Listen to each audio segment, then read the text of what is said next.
momento nos Estados Unidos até o último domingo. É o que nós trazemos aqui. No dia 1º de maio deste ano, nós tínhamos 8% de toda a área já cultivada. No dia 8 chegava a 23%. Neste último domingo chegava a 36%.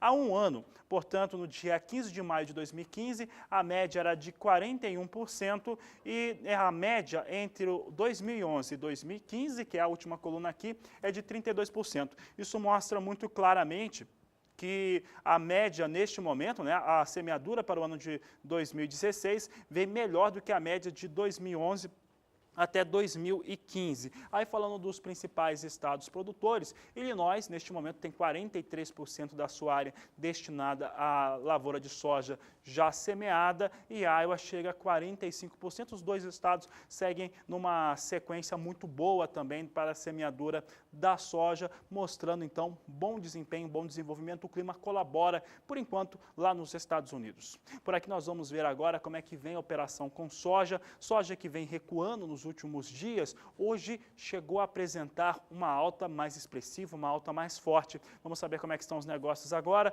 Bolsa de Chicago é o destaque, a alta é forte sim, posição de julho ganha 1,36%, negócios a $10,79 por bushel. Posição de agosto com alta de 1,33%, negócios em $10,81 o bushel. Setembro chega a $10,73 mais 50 o bushel, com elevação de 1,32%. E novembro, com alta de 1,18% a $10,67 mais 25 por bushel. Assim vem as posições de mais curto prazo, ganham de mais de 1,3%. Neste momento, soja vivendo um dia de alta. Juliana. Vamos agora, Fabiano, saber do dólar comercial aqui no Brasil, que há pouco operava abaixo dos R$ 3,50. Veja comigo, você de casa, na sua tela, que a moeda norte-americana vem com baixa agora de 0,17% e continua assim abaixo da marca dos R$ 3,50. Neste momento é negociada a R$ 3,49 mais 8. Por aqui é hora de cotações da soja por todo o Brasil.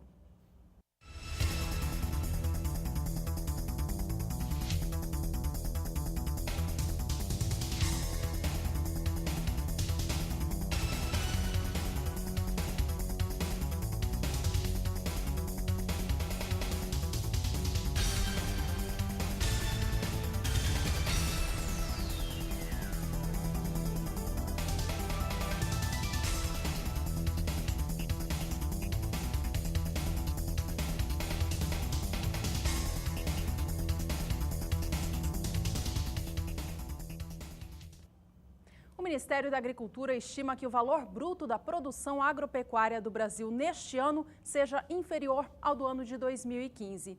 O motivo seria a redução na estimativa da produção de grãos do Brasil, motivada pelos problemas climáticos que o país passou nesta safra. As informações foram divulgadas nesta segunda-feira pelo Ministério. Quem tem mais informações é a repórter Márcia Prado.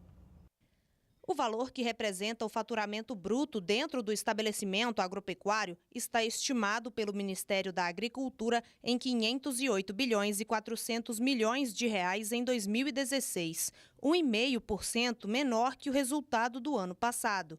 Nesse montante, as lavouras representam 332 bilhões e meio e mostraram queda de 0,2%. Já a pecuária caiu 3,9% e deve somar um faturamento de quase 176 bilhões de reais. Entre as unidades da federação que mais colaboram com o faturamento do setor, Mato Grosso sai na frente, com 71,8 bilhões previstos para este ano. Segundo o Ministério, o motivo para a previsão de retração é a quebra prevista na safra de grãos, já anunciada pela Conab. O clima atrapalhou lavouras importantes como algodão, arroz, milho e soja e influenciou a expectativa, que só não ficou pior porque os preços dos produtos agrícolas no mercado estão mais altos que no ano passado. Márcia Prado para o SBA. Aí as informações do valor bruto de produção. E olha só, apesar da situação crítica que a região nordeste do país vem enfrentando por conta da seca, isso impacta também nos estados que compõem a fronteira agrícola do Mato Piba, o Ceará vive uma situação um pouco diferente. Por lá tem tido precipitações de chuva. Vamos conversar com a Nadiara Pereira para saber como que estão as áreas de produção para esta região do país. Nadiara Pereira que está aqui conosco. Vamos conferir as informações. Deixa eu confirmar aqui que o pessoal está trazendo aqui para nós, né, a respeito dessas informações. Daqui a pouco, então, a gente vai conversar com a Nadiara Pereira, ela que fala sobre a previsão do tempo e, em especial, para a região Nordeste que vive essa situação distinta. E ainda nesta edição você vê informações a respeito dos custos de produção do café em regiões montanhosas do país. Não saia daí, a gente já volta. Estamos de volta nesta terça-feira, 17 de maio. Para você que está chegando por aqui agora, não conhece o Agricultura BR, olha, saiba que você pode se comunicar com a gente, mandar a sua mensagem ao vivo para o programa. Mande a sua dúvida, sugestão ou também compartilhe as suas fotos e vídeos da sua produção. Para fazer isso é muito fácil, é só utilizar o aplicativo WhatsApp. Anote o nosso número 6796562266. A gente aguarda com expectativa a sua participação. Bom, e nós vamos trazer agora sim, vamos conversar com a Nadiara Pereira, trazendo previsão do tempo para a região Nordeste do país. Eu já adiantava que enfrenta essa questão da seca, a exceção o estado do Ceará, que vai tendo algumas precipitações chuvosas. Vamos saber com a Nadiara Pereira como é que fica essa situação, qual que é a previsão para os próximos dias para a região Nordeste, que vem sendo castigada, principalmente a parte mais interna, né? Que no litoral tem chovido até um pouco, Nadiara, nessa região. Qual que é a previsão para o Nordeste do país? Boa tarde. Boa tarde, Fabiano. Boa tarde a todos que nos assistem. O padrão de chuvas dessa época para o Nordeste normalmente vem com chuvas mais volumosas e frequentes sobre o litoral e tempo seco sobre o interior da região. Esse é o período mais seco sobre o sertão nordestino, então por isso a situação tende a se agravar nas regiões que já estão mais secas. Por enquanto, a umidade do solo está abaixo de 10% em toda esta área em vermelho do mapa, que inclusive também cobre parte aqui do sul do estado do Ceará. As chuvas elas têm ocorrido mais sobre o extremo norte da região, então tem pegado essa faixa norte do Maranhão, norte do Piauí, norte do Ceará. Então, nesta área aqui, metade norte do Ceará tem chovido de uma forma mais frequente e volumosa e, com isso, as condições de umidade do solo nesta área estão mais elevadas, chegando até acima de 50% sobre o centro e norte do Ceará. Agora, para os próximos dias, a tendência é de diminuição das chuvas até mesmo sobre o litoral. As pancadas vão continuar, mas de uma forma bem isolada e com baixo acumulado. Amanhã, a previsão é de tempo ensolarado em toda esta área amarela do mapa e pancadas bem isoladas de chuva devem atingir esta faixa aqui, mais ao norte da região. Então, pega o litoral norte do Ceará e também algumas áreas do sul da Bahia por conta da aproximação da frente fria. Aquele sistema que passou pelo sul, o sudeste, trazendo transtornos, chega até o sul da Bahia, deve organizar umas chuvas mais intensas sobre esta área, mas nada muito duradouro. Durante a tarde vai continuar esquentando bastante, máximas aí passando dos 30 graus em quase todas as cidades e no litoral do Ceará, máxima de até 31 graus. No decorrer dos próximos 5 dias, as pancadas de chuva se espalham pelo litoral leste e também sobre essa faixa norte. Mas aqui no norte, as áreas mais favorecidas são o norte do Maranhão e o norte do Piauí.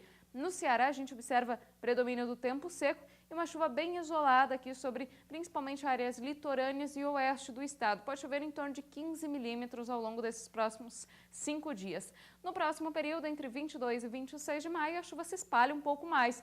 No estado do Ceará, essa chuva será mais abrangente. A gente observa que deve chover em quase todo o estado. Só que é uma chuva, de uma forma geral, de baixo volume acumulado. Então, nas áreas que estão mais secas, ainda não é uma chuva suficiente para reverter a situação da seca. Fabiano.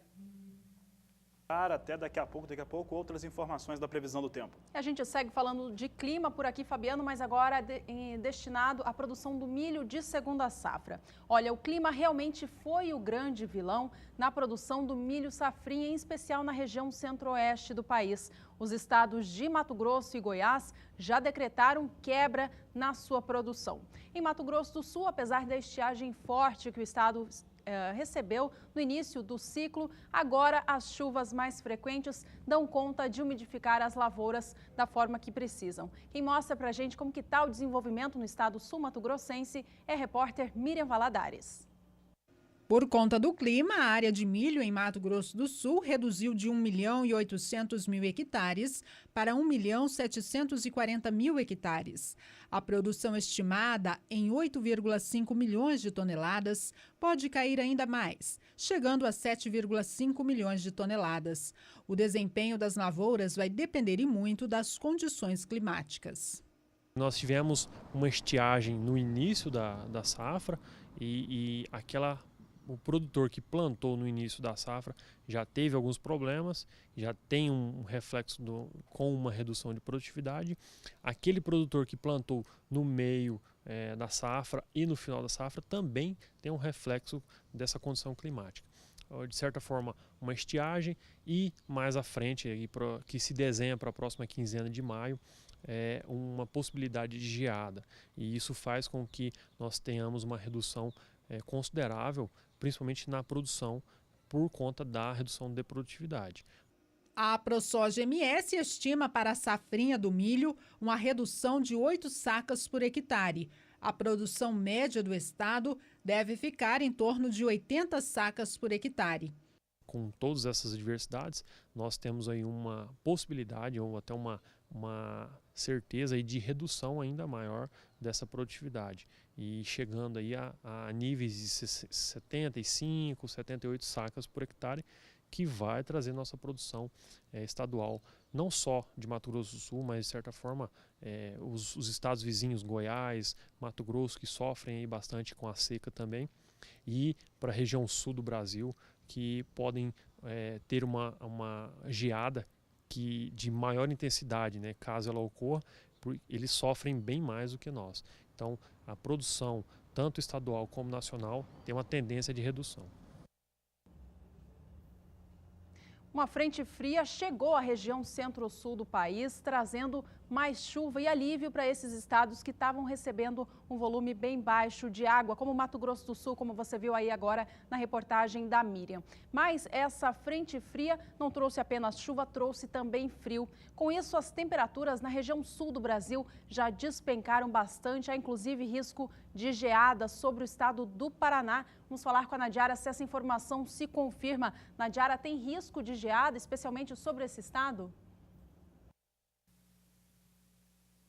Juliana, tem risco sim, mas essa geada ela deve ocorrer nas regiões que são normalmente mais frias, principalmente regiões serranas e no Planalto do Paraná. Então, algumas cidades do sul paranaense, que inclusive na última semana de abril registraram geadas, podem novamente registrar geadas. Hoje já tivemos alguns episódios bem isolados e esse risco aumenta entre na madrugada da quarta-feira e também na madrugada da quinta-feira, que teremos temperaturas mais baixas. Aquela frente fria que passou pela região sul do Brasil, ela já se afastou, já está avançando pelo litoral do sudeste, agora influencia mais o tempo sobre partes do sudeste, centro-oeste, trazendo algumas pancadas de chuva, mas não deve aliviar a situação da seca que atinge algumas partes produtoras de milho segunda safra. Então, nesta área aqui do mapa, a gente observa algumas pancadas de chuva, mas não é uma chuva tão intensa, então não deve encharcar completamente o solo sobre as áreas que estão bastante secas e com déficit de umidade. A chuva ela deve retornar para o centro-sul do país a partir da próxima sexta-feira. Então, sobre o Paraná, partes de Mato Grosso do Sul e São Paulo, vai voltar a chover forte. Essa chuva, além de garantir umidade no solo, ela pode atrapalhar momentaneamente as atividades no campo entre a sexta-feira e o final de semana. E as temperaturas agora, ao longo dos próximos dias, vão continuar baixas. A gente tem previsão aí de mínima de 0 grau nestas regiões mais frias, que são as regiões serranas de Santa Catarina e também do Rio Grande do Sul e até o sul do Paraná. Então, nestas áreas há sim risco para geadas nas próximas madrugadas. Também há um risco maior de geada sobre o norte gaúcho, mas nas principais áreas produtoras de milho segunda safra, principalmente aqui oeste e norte paranaense, o risco é menor, não tem esse risco de geada, a temperatura ela não chega a cair a extremos a ponto de provocar o fenômeno. Então, a geada ela deve ocorrer principalmente nas cidades mais frias, como Guarapuava, São Mateus do Sul, no Paraná. Então, nestas áreas, a geada deve se confirmar aí ao longo das próximas madrugadas. Em Mato Grosso do Sul, o risco é ainda menor, principalmente sul do estado vai ter um declínio maior da temperatura. A temperatura deve chegar abaixo dos 10 graus na próxima madrugada, mas sem risco também para a formação de geadas, porque o frio não é extremo, como a gente deve observar durante o inverno. Agora, ao longo do próximo período, a chuva volta a se espalhar pelo centro-sul do Brasil. A gente observa entre 22 e 26 de maio pancadas de chuva em quase todos os estados da região sul, também partes de São Paulo e Mato Grosso do Sul. Neste período também teremos episódios de frio, mas por enquanto sem risco de geadas em áreas produtoras de milho, segundo a safra. Juliana. Obrigada, então, pelas informações. Até já. Fabiano. Tá certo, Juliana. A Nadiara destacava aí essa situação. O risco de geada, neste momento, geada pode haver sim no estado do Paraná, mas em regiões que tradicionalmente não são produtoras, por exemplo, de milho.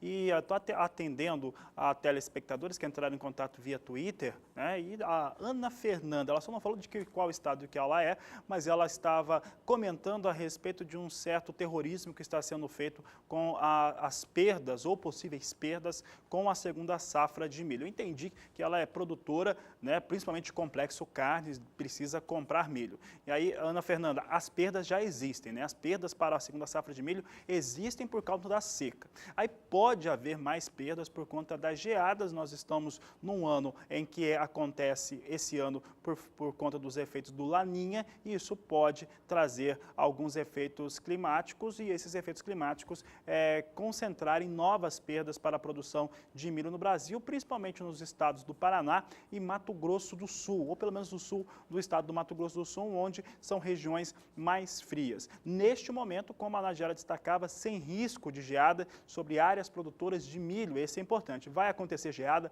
Vai sim, mas não nas regiões produtoras. Há uma preocupação maior sobre o estado do Paraná, porque qualquer outra quebra, é importante ressaltar, pode afetar diretamente a produção paranaense, e afetando a produção paranaense de segunda safra de milho, afeta também todo o abastecimento brasileiro. Nós estamos falando do segundo mais importante estado produtor e exportador de milho. Então, qualquer coisa que aconteça no Paraná afeta o país inteiro. E já que nós estávamos comentando a respeito do Paraná, o estado que tinha o maior risco, Mato Grosso do Sul não chega a ter esse risco, apesar das temperaturas mais baixas no sul do estado. Vamos ver como é que está a expectativa de produção no Paraná. Tem um leve recuo nos últimos 5 anos. Vamos conferir o que acontece por lá. Estado do Paraná, que é o segundo maior produtor de milho. Nós temos aqui a produção paranaense, temporada 11-12 chegou a 16 milhões e 800 mil toneladas, 12-13, 17 milhões e 210 mil, 13-14, 15 milhões e 700 mil toneladas, 14-15, 15 milhões e 900 mil, 15-16, 16 milhões e 300 mil toneladas, vem praticamente em linha com a 11-12, mas de acordo com a Conab, 500 mil toneladas abaixo do que acontecia há 5 anos. Esses números eles foram atualizados, né, no último relatório, principalmente, claro, a temporada 15-16, atualizados no último levantamento apresentado pela estatal brasileira. Questão dos riscos de geada sempre ocorrem, né? Esses riscos existem sobre o estado do Paraná, só que neste ano preocupa um pouco mais, porque já houve quebra na segunda safra brasileira de milho, exatamente por conta da seca na região centro-oeste do país, que continua. Norte de Mato Grosso, norte de Goiás, continua com seca. Apesar de ter chovido forte no Mato Grosso do Sul, as perdas já haviam sido registradas, agora resta os organismos estaduais, principalmente no Mato Grosso do Sul, atualizarem para ver se as fortes chuvas que atingiram o estado conseguiu recuperar ou não alguma coisa. O assunto segue sendo milho no Brasil. A gente vai dar uma olhada agora nos negócios no mercado futuro do grão. Olha, milho negociado na BMF Bovespa hoje vem operando em baixa. Vamos acompanhar os negócios de agora, então? Veja comigo que a posição de maio deste ano não possui contratos negociados no momento, apenas a partir do mês de julho. Julho possui 440 contratos a R$ 47,51 a saca. A posição cai 0,77% em relação ao valor negociado ontem. Setembro tem agora a maior liquidez, são acima de 3.400 contratos e negociam a saca de 60 quilos do milho a R$ 43,45. Queda para essa posição é de 0,37%.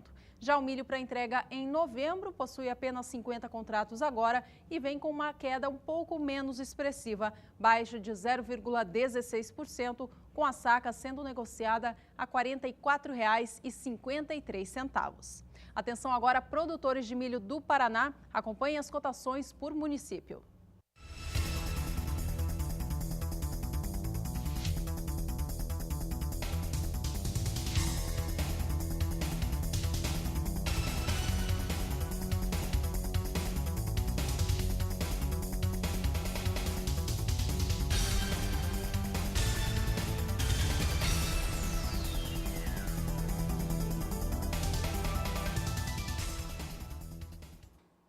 Na tarde desta última segunda-feira, às 17 horas no horário de Brasília, houve a divulgação do relatório de acompanhamento de lavouras do Departamento de Agricultura norte-americano. Ele mostrou uma boa situação para a soja, como você viu logo na abertura do programa, mostrando que a área semeada vem mais rápida, vem num ritmo mais forte se comparado à média dos últimos 5 anos, e o mesmo pode-se dizer também do milho. Milho vem com um ritmo mais forte do que a média dos últimos 5 anos. Destaque para os estados de Minnesota e Carolina do Norte, nos Estados Unidos. Minnesota atinge 96% da sua área destinada ao cultivo do milho. Carolina do Norte chega a 92%, bastante adiantados esses dois estados. Vamos saber agora como é que está a média norte-americana. É o que nós destacamos agora. Temos aqui no gráfico que no dia 1º de maio chegava a 45% a área semeada em todos os estados produtores norte-americanos. No dia 8 chegava a 64%.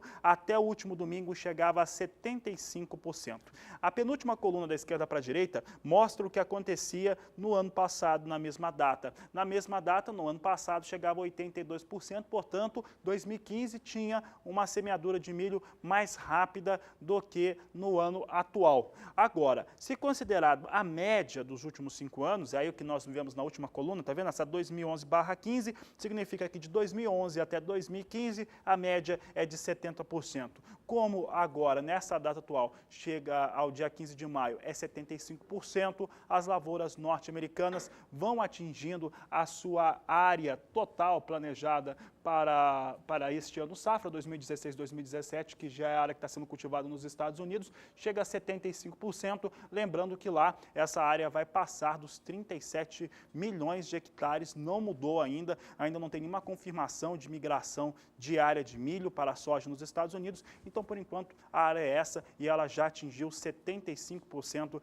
da área semeada.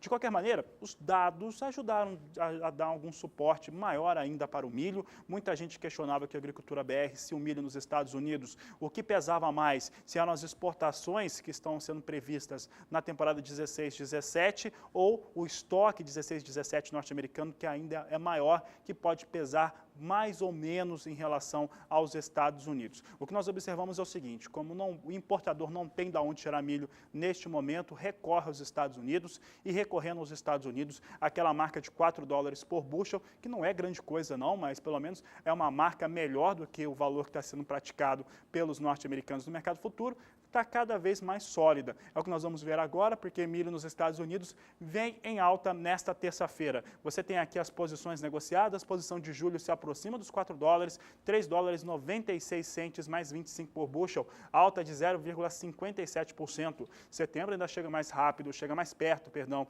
$3,98 mais 25 por bushel, alta de 0,56%.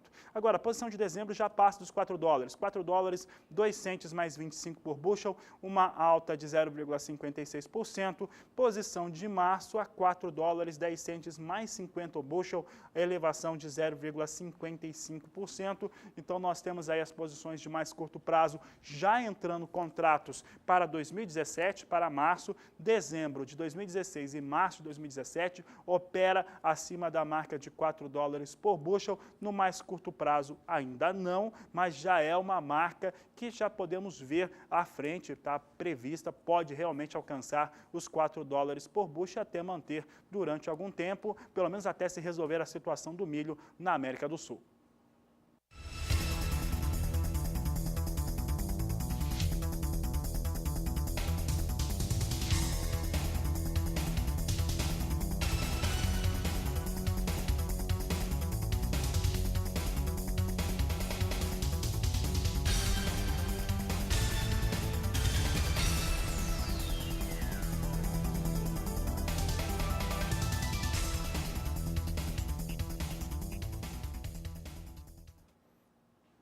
Por aqui a Agricultura BR segue trazendo informações lá dos Estados Unidos, da Bolsa de Chicago. Você já viu que soja opera hoje com alta mais forte, alta de 1,3%. O milho opera com uma boa alta em torno de 0,5%. E quando o milho sobe, normalmente ele acaba puxando o trigo junto. Vamos ver se o trigo sobe. O trigo tende a subir no dia de hoje e o trigo ganha e ganha mais, ganha muito mais que o milho, inclusive. Posição de julho sobe quase 2%. Agora 2%. Agora sim, se eu falei 2%, agora sobe 2%. 2% de alta na posição de julho, negócios a $4,84 mais 25 por bushel. Setembro, 1,85% de alta, negócios a $4,93 o bushel. Dezembro, $5,07 mais 75 o bushel, elevação de 1,75%. Março, 1,65% de alta, negócios a $5,22 mais 25 por bushel. Hoje, dia de alta e alta mais forte para o trigo na Bolsa de Chicago. No mercado brasileiro, os valores do trigo têm voltado a subir com força, especialmente no estado do Rio Grande do Sul. E essa cotação mais elevada é sustentada pela baixa disponibilidade do produto, aliada à demanda mais aquecida por conta do setor de ração, que tem utilizado o trigo no lugar do milho para fazer esta mistura para alimentar os animais, já que o preço do milho está bastante elevado no mercado do Brasil. Segundo alguns moinhos consultados pelo CPEA, a oferta do trigo no mercado brasileiro está insuficiente para suprir essa demanda. Vamos acompanhar então essas altas que têm sido registradas nos estados produtores do país. E a gente começa pelo Rio Grande do Sul, onde o valor da tonelada alcançou ontem o preço de R$ 731,66. Mais uma alta no dia, a alta foi de 0,10%, que ajudou a somar a alta acumulada em maio, que agora já passa dos 6,5% no estado gaúcho. A gente pode mudar a tela e ir agora para o estado do Paraná, que é o principal produtor do cereal no país. Por lá, as cotações também vêm em elevação. A alta não é tão expressiva quanto no Rio Grande do Sul, no acumulado do mês, mas ainda assim registra valorização. A alta em maio acumula 2,78% de acréscimo, com o preço da tonelada fechando o dia de ontem a R$ 786,87. Atenção agora, produtores de trigo do Paraná, veja as cotações por município.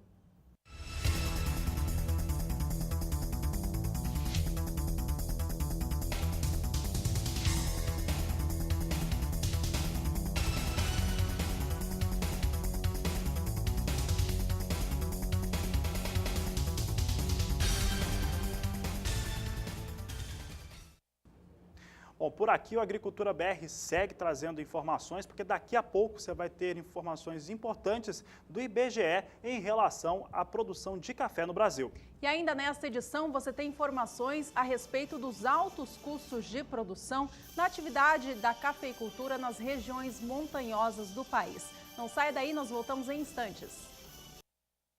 A Agricultura BR de volta, seja bem-vindo. Neste bloco você acompanha informações sobre várias culturas. E a gente começa falando sobre o cacau. A expectativa do IBGE para a produção brasileira de cacau nesta temporada aumentou em relação ao último relatório apresentado em abril. De acordo com os números apresentados na terça-feira da semana passada, a área produtora de cacau no Brasil está agora estimada em 655.456 hectares, com uma produtividade média alcançando 402 quilos por hectare e o volume de produção estimado em 263.638 toneladas. Com essa nova projeção, que aumentou em 3,2% em relação ao número apresentado no mês de abril, se esse volume for confirmado, a safra brasileira de cacau nesta temporada será 3,6% superior em relação ao que foi na safra de 2015. Os estados da Bahia e Pará são os dois maiores produtores da amêndoa aqui no Brasil. Juntos, eles respondem por 95% da produção nacional. Vamos saber agora qual é a projeção para cada um destes estados. Você vê que a Bahia deve alcançar uma produção de 136.017 toneladas e representa 51,6% da produção nacional. Já o Pará deve colher 114.686 toneladas, ou cerca de 43,5% da produção brasileira. A alta esperada para a produção nacional, que a gente viu no início deste bloco, eu comentava aqui que essa alta foi aumentada, essa projeção foi aumentada, se deve justamente ao estado do Pará. Por lá, os produtores comemoram a boa safra, eles aumentaram a área plantada com as lavouras e também a produtividade está muito positiva. Eles comemoram, portanto, essa boa expectativa, os pés estão bastante carregados e por lá, por as lavouras serem novas, a produtividade é 3 vezes superior em relação às lavouras da Bahia, já que por lá as lavouras são mais antigas. Bom, e falando em Bahia, tem uma boa notícia para os produtores baianos. A Singapura, um país do Sudeste Asiático, tem mostrado bastante interesse em investir em terras baianas, nas culturas de cacau e também outras commodities. Essa parceria já está acontecendo, inclusive, em municípios de Barreiras e também município de Ilhéus. E a intenção é ampliar ainda mais esse contato para aumentar a produção destes grãos e outras commodities no estado da Bahia e fomentar a agroindústria por lá. As áreas de maior interesse de Singapura na Bahia são na produção de amêndoas diferenciadas, amêndoas de cacau diferenciadas para a fabricação de chocolates finos, fruticultura e citricultura. Para a gente encerrar o assunto cacau, vamos acompanhar então como estão as cotações da amêndoa no Brasil, de acordo com a cotação apurada hoje pelo mercado do cacau. Acompanhe comigo na sua tela os estados produtores, Bahia, Espírito Santo e Pará. Na Bahia, a arroba do cacau em amêndoas está sendo negociada hoje a R$ 150. No Espírito Santo, a saca do cacau, R$ 635. Já no estado do Pará, a unidade de peso utilizada para este setor é o quilo. Portanto, o quilo da amêndoa do cacau vem negociada hoje por lá a R$ 9,05.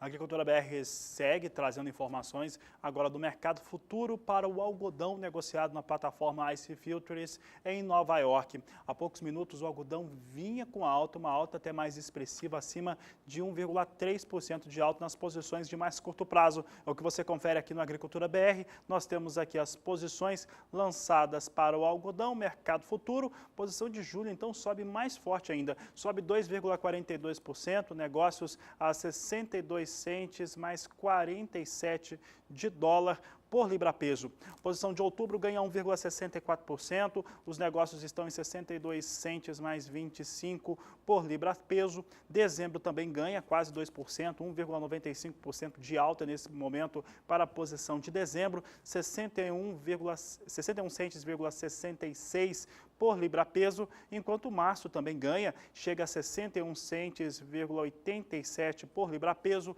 uma alta de 1,72%. As quatro posições aqui de mais curto prazo, pode-se afirmar, estão no valor mais alto de negociação do dia. Algodão sobe e sobe com bastante força na Bolsa de Nova York.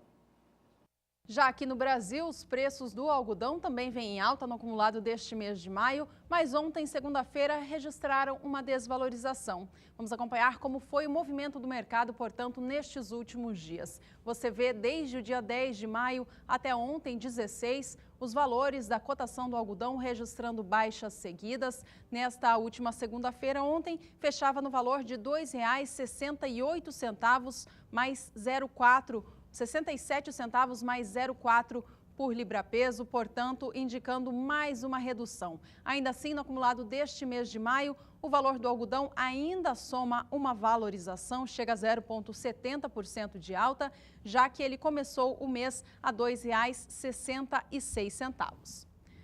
Por aqui é hora de mais cotações do algodão no mercado físico, desta vez para o estado do Mato Grosso.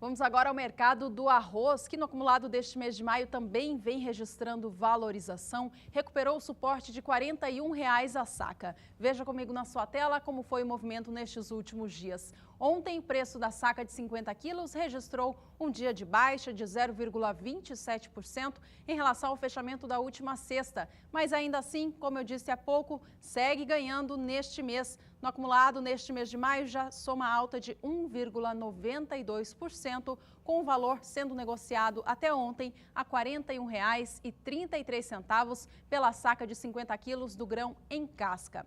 Acompanhe agora as cotações do cereal beneficiado.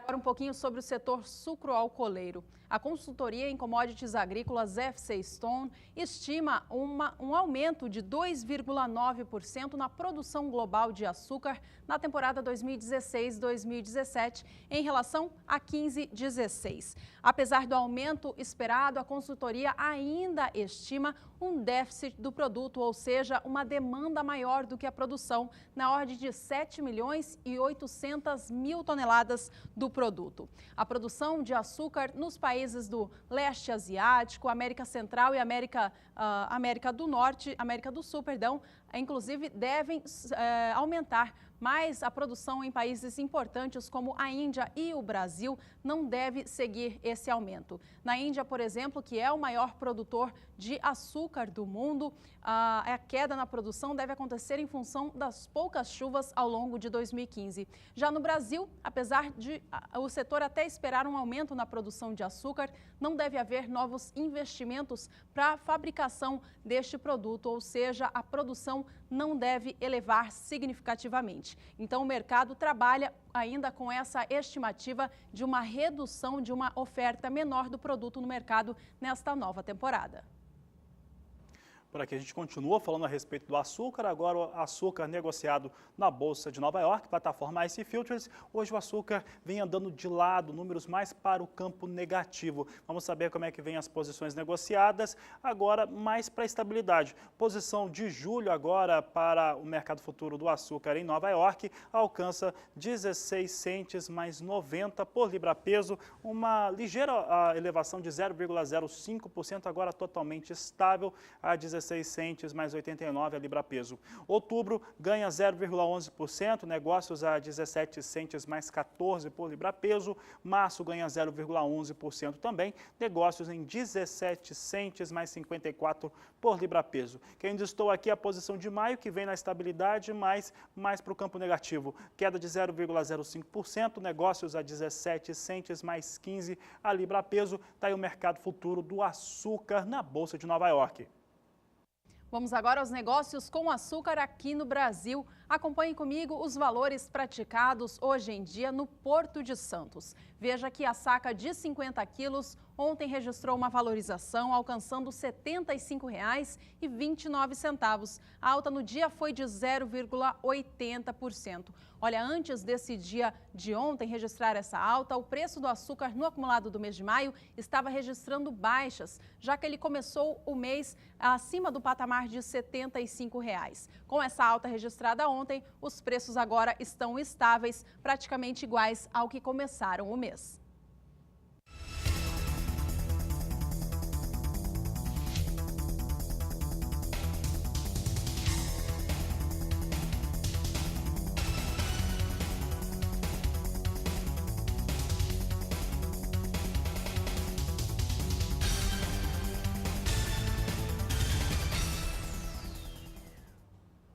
Veja no próximo bloco, cafeicultura em regiões montanhosas não tem gerado lucro, é o que diz a CNA. Você vai ver ainda hoje também um estudo que mostra como é que estão os valores para a saca de 60 quilos da soja comparado com o que acontecia há um ano e ainda a produção nesses estados.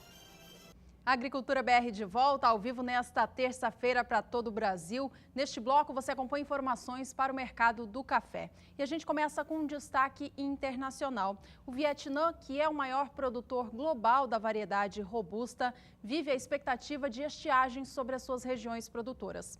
E essa situação tem feito com que as cotações no mercado internacional, mercado futuro da commodity, Bolsa de Londres, vivam dias de recuperação, portanto, cotações em elevação. E essas cotações mais elevadas, por sua vez, fizeram com que os produtores vietnamitas de café voltassem ao mercado, já que eles estavam segurando as suas sacas à espera de preços mais elevados. Com toda essa situação, os embarques do Vietnã no mês de abril superaram a expectativa do governo. O governo esperava um embarque de 2.700.000 sacas de 60 quilos e o volume confirmado foi de 3.100.000 sacas. Por aqui a Agricultura BR então traz mais informações a respeito do café robusta. Agora o café robusta negociado na Bolsa de Londres, que hoje vinha apresentando uma alta. Essa alta colocava todas as posições no mais curto prazo acima da marca de $1.600 por tonelada e algumas delas acima até de $1.700 por tonelada. Vamos acompanhar para ver se essa alta continua. Nós temos aqui café robusta negociado em Londres, plataforma Life, posição de maio ganha 0,72%. Negócios em $1.670 por tonelada. Julho ganha 0,65%, posição com negócios em $1.697 por tonelada. Temos também aqui setembro, $1.711 por tonelada, uma alta de 0,76%. E novembro, com elevação de 0,81%, negócios a $1.725 por tonelada. A situação que nós vemos de negócios aqui para o café robusto negociado em Londres, que acaba espelhando nos negócios com o café Conilon em todo o Brasil, reflete exatamente o que a Juliana acabou de destacar.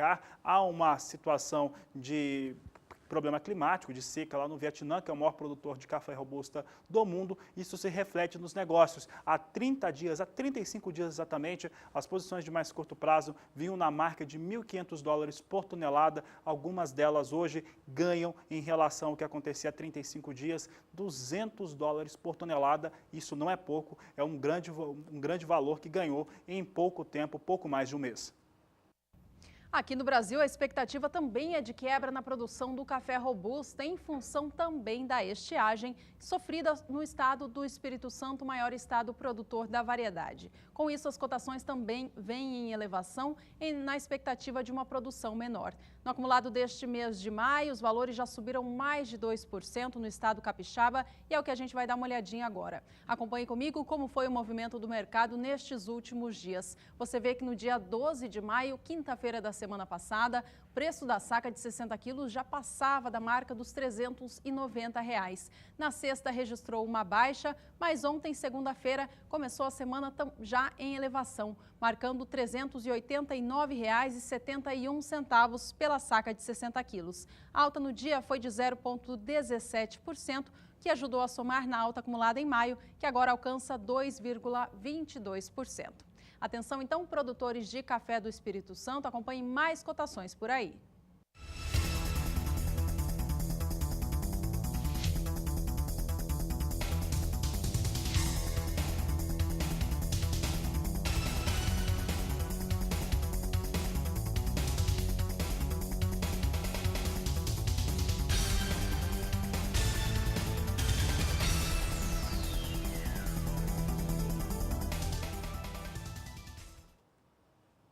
A Agricultura BR segue com os destaques para o mercado do café, agora com os destaques para o café arábica, a negociação do café arábica, que aqui no Brasil tem muita gente dizendo que a colheita está entre 7% e 9%, promessa de uma safra recorde, mas em um período no qual o consumo de café em todo o mundo aumentou bastante. Então isso dá uma margem, dá um piso para que o café continue sendo negociado na marca de $1,30 a libra-peso. Hoje, vinha meio que andando de lado, negócios mais para dentro da estabilidade. Vamos saber como é que vem os negócios em Nova York agora. Nós temos aqui as posições negociadas. Vamos saber aqui, ó, que o pessoal colocou a posição de março de 2017 lá em cima.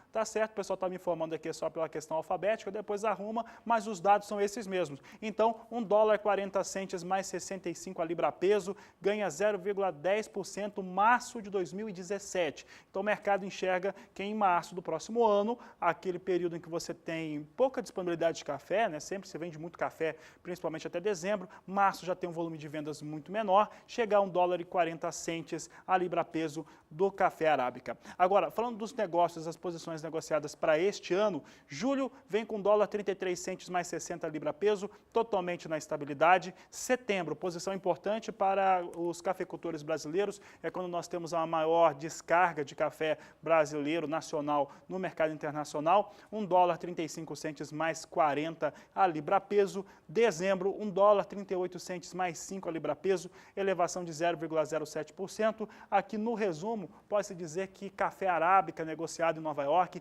vem dentro da estabilidade, sem muita alteração. Nesse momento nós temos o dólar recuando de leve aqui no Brasil, então não chega a trazer influências o dólar brasileiro, aqui o dólar comercial negociado no Brasil, nos negócios com café arábica em Nova York. Vamos saber agora como é que vem as posições negociadas para a Bolsa de São Paulo. Costuma acompanhar o que acontece em Nova York e nós temos aqui posição de julho, curiosamente, com uma variação muito alta.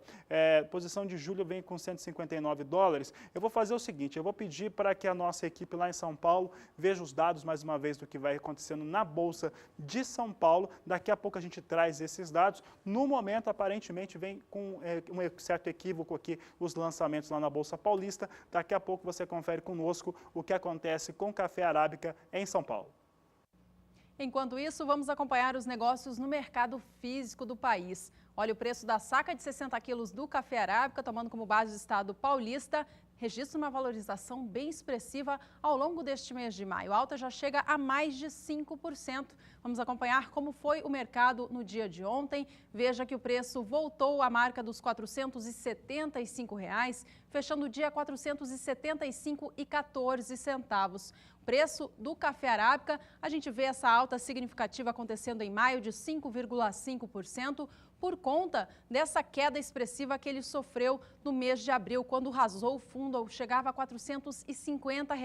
Aos poucos, o mercado volta a recuperar patamares mais elevados, voltando, portanto, neste momento, à marca dos R$ 475 por saca de 60 quilos. Acompanhe agora mais cotações do mercado físico, em especial para Minas Gerais, de acordo com o Centro do Comércio de Café do Estado.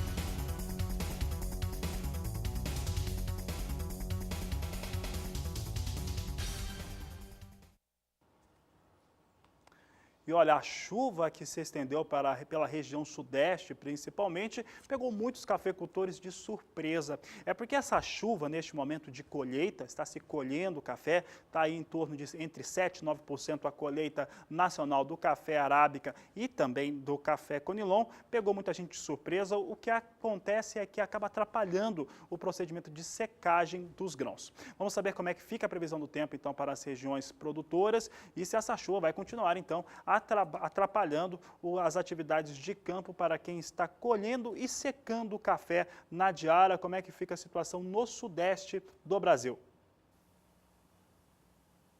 Fabiano, essa frente fria que passou pelo centro-sul do país, trazendo transtornos, tempestades, principalmente para a região sul, também trouxe chuva mais abrangente para o estado de São Paulo e até mesmo para partes de Minas Gerais, que ontem receberam volumes mais significativos de água, e essa chuva já trouxe problemas aí para alguns produtores que estavam nessa fase de secagem de grãos. Agora, a frente fria ela está perdendo intensidade, mas ainda provoca pancadas de chuva pelo menos até a quinta-feira em algumas áreas de Minas Gerais, também do Espírito Santo e norte do estado de São Paulo, além do Rio de Janeiro. Então, pode ainda comprometer as atividades no campo e pode trazer aí excesso de umidade para a hora de secagem dos grãos ao longo desta semana. A gente observa aqui que é uma chuva bem mal distribuída, não é aquela chuva que encharca o solo, mas é uma chuva que aí deixa o tempo bem mais carregado, mais úmido, então pode atrapalhar nessas atividades com café aqui sobre o sudeste.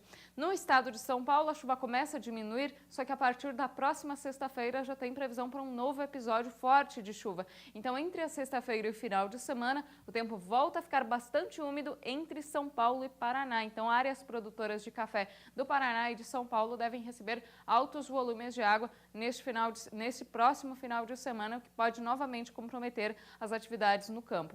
Durante o próximo período, entre 22 e 26 de maio, o tempo seco ganha um pouco mais de intensidade no interior do sudeste. Então, a gente observa que boa parte do estado de Minas Gerais até o extremo norte de São Paulo terá um tempo mais seco. No interior paulista, partes aqui do Espírito Santo e Rio de Janeiro, volta a chover, só que é uma chuva isolada e com baixo acumulado. Neste período, a chuva deve atrapalhar menos as atividades no campo. E do dia 27 ao dia 31 de maio, ainda teremos alguns episódios de chuva entre São Paulo, Rio de Janeiro, sul do Espírito Santo e sul de Minas Gerais. Então, por enquanto, os estados do Paraná e São Paulo que devem receber os maiores volumes de água.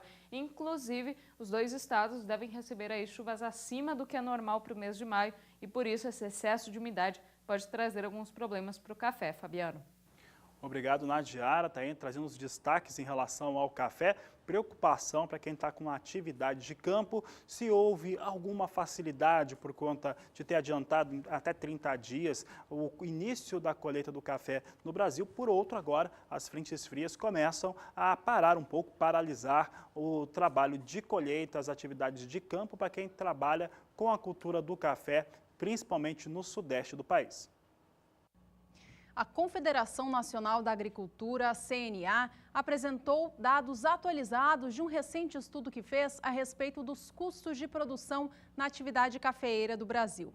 Por meio do projeto Campo Futuro, foi possível constatar que o custo de produção em regiões montanhosas é bem superior, já que a colheita é feita de forma manual. Vamos acompanhar alguns exemplos agora apresentados pela CNA durante a AgroBrasília, a feira que aconteceu na capital federal na última semana. No município baiano de Luiz Eduardo Magalhães, por exemplo, onde o sistema de produção é mecanizado e irrigado por pivô central, o custo operacional efetivo é de R$ 263,60 por saca, sendo 18% do gasto direcionado à colheita e à pós-colheita. Destes 18%, que são aí referente a R$ 47,44, deste volume todo, apenas R$ 6,16 são destinados ao pagamento da mão de obra, ou seja, as pessoas que fazem a colheita na região. A gente pode mudar a tela agora para trazer um outro exemplo, agora de região montanhosa. Em Santa Rita do Sapucaí, que é um município do sul de Minas Gerais, onde o sistema de produção é manual e não irrigado, o custo operacional efetivo é bem maior, é de R$ 329,01 por saca.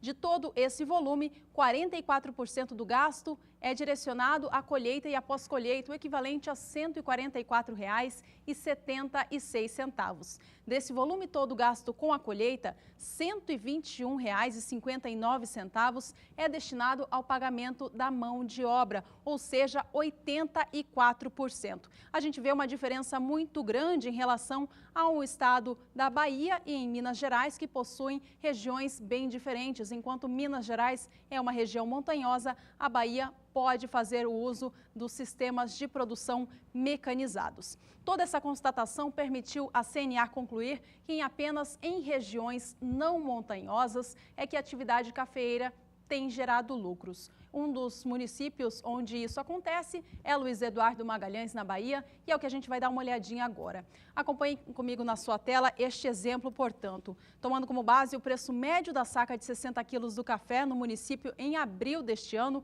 que foi de R$ 472 a saca, a margem bruta está em R$ 219,15. A margem líquida em R$ 156,23 e, portanto, o lucro em R$ 80,98 por saca. Já em regiões com sistema produtivo manual, a CNA diz que o prejuízo é contabilizado. Por fim, a CNA afirma ainda que os dados revelam que somente nas regiões onde se consegue um ganho de escala, devido ao tamanho da área produtiva e produtividade, como em Luiz Eduardo Magalhães, é que a atividade cafeeira tem dado lucro. Nas demais regiões, mesmo com a elevação dos preços de venda, a cafeicultura não tem gerado esse lucro ao produtor devido aos elevados custos de produção.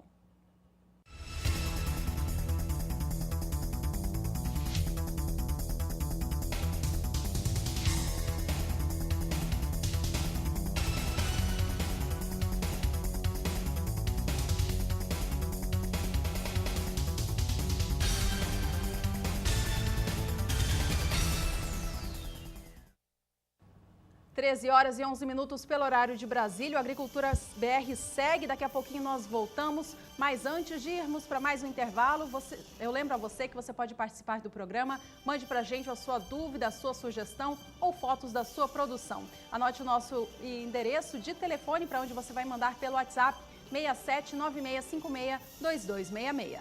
Olha, pode mandar aí sobre a sua produção de milho, sobre a sua área no qual você vai produzir soja. Daqui a pouco, inclusive, soja em destaque no Agricultura BR, principalmente para a fronteira agrícola do Mato Piba. E ainda nessa edição tem mais previsão do tempo para o Brasil. Não saia daí, a gente já volta. Agricultura BR de volta. Se você chegou agora, seja bem-vindo. E olha só, vamos falar a respeito da produção brasileira de biodiesel. E no primeiro trimestre de 2016, a produção nacional somou 894 milhões de litros, 5,5% inferior à produção do mesmo período do ano passado, de acordo com os dados da Agência Nacional de Petróleo, a ANP. De acordo com as informações aí da ABIOV, Associação Brasileira da Indústria de Óleos Vegetais, o recuo na produção de biodiesel se deve em relação ao consumo. De acordo com a ABIOV, as questões de retrocesso no crescimento e até de redução no crescimento do PIB nacional e das atividades econômicas fez com que o consumo de diesel, e esse diesel que é misturado, diesel comum de origem de petróleo, mais o biodiesel, ficasse reduzida e com isso os impactos foram fortes em relação à produção de biodiesel. Vamos saber agora então como é que ficaram essas situações na tela para a produção brasileira de biodiesel. Está aqui o primeiro trimestre de 2016, 894 milhões de litros. Primeiro trimestre de 2015, nós temos aqui o número de 844 milhões de litros que foram produzidos. Aí está a produção brasileira de biodiesel no primeiro trimestre. Vamos continuar trazendo informações para o biodiesel. Em relação à produção, a maior parte dela ficou concentrada na região centro-oeste do país. Vamos saber como é que está. Centro-oeste ficou responsável por quase 70% de toda a produção nacional. Essa produção chegou no centro-oeste a 393 milhões de litros. O sul do país vem na sequência com 250 milhões de litros e a região nordeste 71 milhões 520 mil litros que foram produzidos. Centro-oeste respondeu por 44%, sul 38% e nordeste 8%, assim ficou a divisão para a produção de biodiesel. De acordo com os dados aí da ABIOV, a maior parte desse biodiesel foi produzido com base no óleo de soja. O que nós trazemos agora, óleo de soja lidera, você tem aqui o óleo de soja ficando responsável por 679 milhões de litros, gordura animal de todas as origens totalizou 169 milhões de litros produzidos de biodiesel. Está aqui a origem da matéria-prima. Esses dados se referem aos 894 milhões de litros que foram produzidos no primeiro trimestre de 2016, como eu disse, 5,5% inferior ao mesmo período do ano passado. Por aqui a gente volta a destacar a previsão do tempo no Brasil. Nos últimos dias, uma frente fria chegou sobre a região centro-sul do país, trouxe inclusive transtornos e agora isso tudo reflete na queda da temperatura. Vamos saber com a Nadiara agora como que deve ficar esse tempo no Brasil nos próximos dias. Nadiara, qual que é a previsão para a temperatura e também para as chuvas? Olha, Juliana, a temperatura já caiu bem hoje. Tivemos temperatura chegando próxima a 0 grau na Serra Catarinense, com sensação térmica negativa. Na região mais alta da Serra Catarinense, a sensação térmica chegou a 17 graus abaixo de zero. Então, o frio já chegou com bastante força sobre o sul do país. Deve esfriar um pouquinho em algumas áreas do sudeste e do centro-oeste, mas nessas duas regiões a temperatura não chega a cair tanto. E as próximas madrugadas serão marcadas aí por risco de geadas nas regiões mais altas do sul do país, principalmente regiões serranas. Quanto à chuva, aquela frente fria ela vai perdendo intensidade, mas ainda influencia o tempo em algumas áreas do sudeste e até mesmo do centro-oeste, porque ela consegue organizar a umidade que vem da Amazônia. Então tem previsão para algumas pancadas de chuva entre Mato Grosso, Goiás, Minas Gerais, até o Espírito Santo, só que nesta área a chuva ela não será tão volumosa, então ela não chega a reverter a umidade do solo nas áreas que estão mais secas, principalmente áreas produtoras de milho, segundo a safra. Já sobre boa parte aqui da região sul, São Paulo e Mato Grosso do Sul, a chuva diminuiu, só que vai voltar a chover forte entre a sexta-feira e o final de semana. Tem previsão para volumes de 30 a 50 milímetros nas áreas mais atingidas. Enquanto isso, também chove forte sobre os estados da região norte, as pancadas de chuva se tornam mais isoladas sobre o litoral nordestino e o tempo vai continuar bastante seco nesta área branca aqui, desde partes de Mato Grosso até o sertão nordestino. As temperaturas nas próximas madrugadas podem chegar a 0 grau ou até abaixo deste valor sobre a Serra Gaúcha e Catarinense e também há risco de geadas, além das regiões serranas do Rio Grande do Sul e Santa Catarina, também sobre o sul do Paraná. Só que, como eu já adiantava no bloco anterior, essas geadas elas não devem chegar a regiões produtoras de milho segunda safra do norte e oeste paranaense e nem também do sul de Mato Grosso do Sul. Há previsão sim para declínio acentuado da temperatura nestas áreas. Até mesmo no sul de Mato Grosso do Sul, a mínima vai chegar abaixo de 10 graus, mas sem risco de geadas, então o frio não será tão extremo a esse ponto. No próximo período, destaque ainda para chuvas sobre a região sul e sobre o extremo norte do país. Aqui sobre o interior do Brasil, teremos a intensificação do ar mais seco. Então, a gente observa que deve chover entre o sudeste e o centro-oeste, mas de uma forma bem rápida e isolada. Na maior parte das regiões, teremos tempo seco neste período. E no próximo período, entre 27 e 31 de maio, então nos últimos dias do mês, previsão para aumento dos volumes de água ainda nos 3 estados da região sul, chove forte entre Amazonas e Roraima e nas demais regiões no Nordeste, Centro-Oeste e Sudeste, apenas chuvas bem isoladas e de baixos volumes acumulados. Nesta área em branco do mapa, a situação segue crítica porque nesses próximos 15 dias não há expectativa de chuva significativa, então a redução da umidade do solo vai continuar acelerada nestas áreas do mapa. Hoje eu encerro por aqui minha participação, amanhã eu volto com mais previsão do tempo no Agricultura BR. Até lá! Até amanhã, Nadiara. Obrigada pelas informações. Boa tarde para você. Olha, então tá aí a previsão do tempo para todo o Brasil, atendendo ao pedido de amigos telespectadores que mandam para a gente por WhatsApp. Um abraço, então, ao Celso Genari, ele que é de José Bonifácio, em São Paulo, Lázaro Ferreira, de Perdões, Minas Gerais. Abraço também ao Cleiton, ele que é de Iguatemi, aqui no estado de Mato Grosso do Sul. Tem ainda o Eduardo Braz, de Leópolis, no Paraná, e também a Rogério, de Custódia, no Pernambuco. A todos vocês, obrigada pela participação. Continuem mandando as suas dúvidas, perguntas e também fotos da produção aqui pra gente. A gente segue com o programa trazendo para você agora mais cotações de mercado.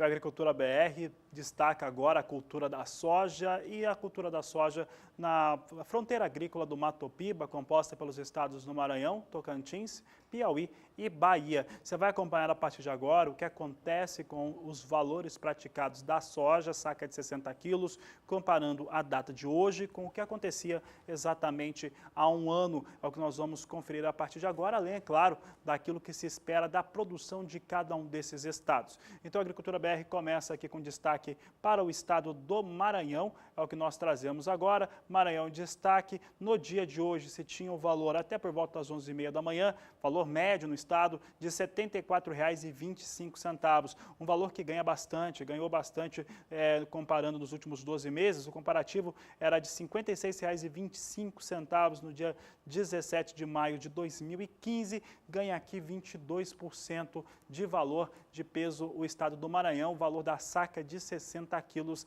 da soja. Maranhão que tem apresentado nos últimos levantamentos da Conab redução na sua previsão de produção. Olha só como que aconteceu para o Maranhão, temporada 11-12, 1.650.000, a 12-13, 1.690, 13-14, 1.820.000 toneladas, 14-15, 2.070.000 toneladas, 15-16, 1.930.000 toneladas no estado do Maranhão. Esse estado é um dos que mais cresce no país em relação à produção de soja e é um dos destaques importantes para a região do Mato Piba. Também sofreu bastante com a questão climática em relação à seca. Vamos destacar agora o estado da Bahia. Bahia é o que nós trazemos agora. O estado da Bahia é o mais tradicional aqui na produção. Bahia que chama atenção nesse mês porque a Conab tirou da Bahia a 6ª posição em relação aos principais produtores de soja do país. A Bahia agora fica atrás de Minas Gerais. E tinha, na data de hoje, 17 de maio, até por volta das 11h30 no horário de Brasília, o valor médio de R$ 78,25 a saca de 60 quilos. Na mesma data, no ano passado, o valor médio era de R$ 56,75 a saca de 60 quilos, valores nominais. Você observa, então, que de um ano para outro sobe aí na casa de 23,3% o valor da saca de 60 quilos da Bahia. Bahia, que é um estado que apresenta forte quebra em diversas culturas e a soja não é diferente. A causa é a mesma, é a seca que atingiu o estado baiano. Então nós trazemos aqui a produção na Bahia, pode mudar o gráfico, temos aqui a temporada 11-12 chegou a 3.180.000 toneladas, a 12-13, 2.690.000 toneladas, 13-14, 3.310.000, 14-15, 4.180.000 toneladas, a 15-16 ainda parece superior à temporada passada, mas já inferior ao que Minas Gerais vai produzir de soja. Portanto, Bahia agora passa a ser o sétimo estado maior produtor de soja do país, por conta da seca, por conta das quebras que aconteceram no estado. Temos mais um agora aqui, o estado do Tocantins, vamos ver os valores em Tocantins. Tocantins que tem na data de hoje o valor de R$ 61,48 a saca de 60 quilos, esse é o valor médio. Tocantins é o que menos ganha aqui entre os 3 estados que nós temos os valores praticados. Na mesma data, no ano passado, o valor era de R$ 54,26 por saca de 60 quilos no estado do Tocantins. Também, de certo modo, foi afetado pela seca. Vamos mudar aqui a tela para trazer o gráfico de produção para Tocantins. Temporada 12-13, 2.620.000 toneladas. A 13-14, 3.010.000. 14-15, 2.470.000. A seca foi forte e com isso a 15-16 cai para 1.880.000 toneladas de soja no estado de Tocantins na safra atual. Em linhas gerais, apenas o Maranhão não apresentou uma grande queda em relação à soja. No estado do Piauí, o último em destaque, nós não temos os valores praticados para a saca de 60 quilos da soja, mas temos a produção. Vamos ver como é que fica a produção então. Produção no estado do Piauí é o que nós temos aqui, pode colocar o gráfico na tela, você vê a temporada 12-13 chegando a 1.600.000 toneladas na temporada 12-13, a 13-14 alcançou 2.820.000 toneladas de soja de produção, a 14-15, 1.830.000, 15-16 repete o que aconteceu na temporada passada, deve alcançar 1.840.000 toneladas de soja, assim fica a produção nos estados do Mato Piba, estados que foram afetados pela seca em relação à produção de soja e mais ainda em relação à produção de milho. Mas aqui falando de soja, Mato Piba foi sim afetado, principalmente o estado da Bahia.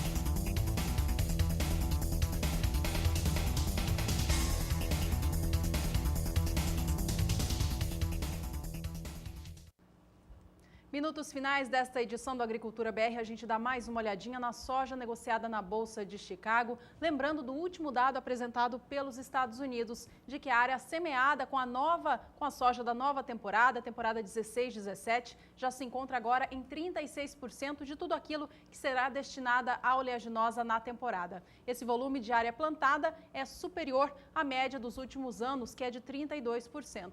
Vamos acompanhar os negócios com a soja em Chicago, então, porque hoje ela opera em alta, uma alta muito expressiva, acima de 1,5% para as posições, pelo menos as de mais curto prazo. Julho ganha agora 1,57%, agora 55%, já ganhou o equivalente a 16 centes de dólar por bushel nesta terça-feira, que agora negocia a soja a $10,81 por bushel. Agosto é negociada a $10,83 mais 50, alta de 1,57%. Já ganhou também 16 centes de dólar hoje essa posição. Setembro sobe agora 1,43% e negocia o bushel da soja a $10,74 mais 75. Em novembro, $10,69 por bushel, alta de 1,32%.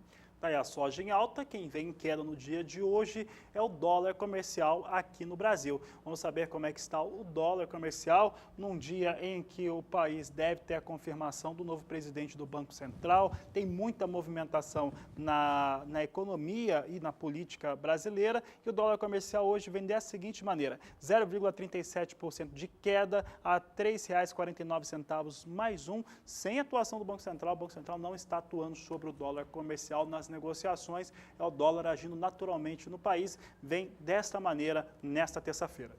E por agora nós ficamos por aqui. Muito obrigada pela sua companhia. Você sabe que pode rever todo o conteúdo desta edição no blog do Agricultura BR. Tenham todos uma ótima tarde. Este é o Agricultura BR. A inteligência e a transparência do agronegócio sempre com você. A todos um ótimo dia e até mais.